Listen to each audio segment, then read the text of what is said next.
We've been talking today on Thursday about Jesus celebrating the Passover with his disciples, and we went through the first part of it, and I just want us to go to this part. I want us to remember Jesus washes his disciples' feet in an act of service and humility, and all of a sudden, after we see this, we see the shocking news of a betrayal. So here they are celebrating the Passover meal, one of the most celebratory feasts in all of the Jewish nation, and all of a sudden, shocking news hits the table that Jesus says, one of you is going to betray me.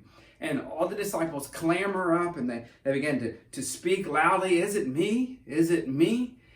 And all of a sudden, in all ironies of ironies, we see Judas ask, is it I? And Jesus says, it is as you say so. How in the world could Jesus have washed the feet of Judas, the very one who was going to betray him and lead him, turn him into the path towards the cross? This is the wonderful part of what we see about Jesus, is that we see that all sin needs to be taken care of. All sin needs a Passover lamb. All of us need for ourselves to be redeemed and saved, from Judas Iscariot to Peter, who denies Jesus 3 times.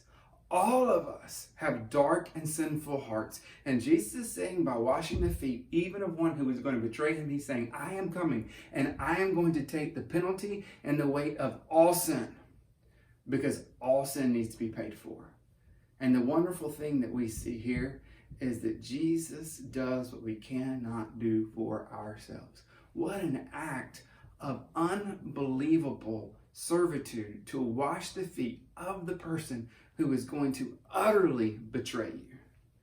You know, that puts all of our silly things in perspective when it comes to problems we have with people and things that we kind of get fired up about people, and we get so upset and we get so frustrated, we get so angry, and we write them off and we just kind of throw them off to the side because they make us mad.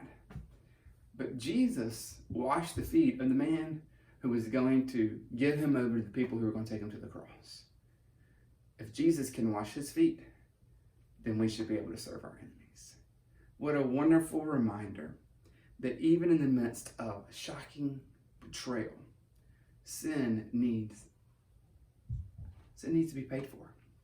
And interesting is about when they're celebrating the Passover meal, Jesus takes the cup, and we see this is when he institutes the Lord's Supper. You know that, so we're not going to talk about that. But he takes the cup, and cup has been a wonderful picture in all of Scripture of judgment. Throughout the Scripture, we have seen cups often as a symbol of God's judgment.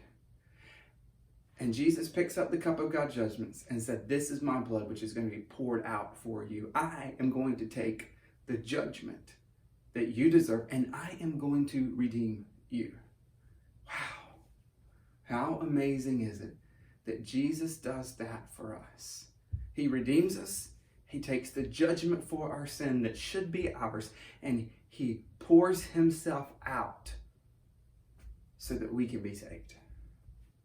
Thursday is a terribly, unbelievably magnificent day. See you later. Bye.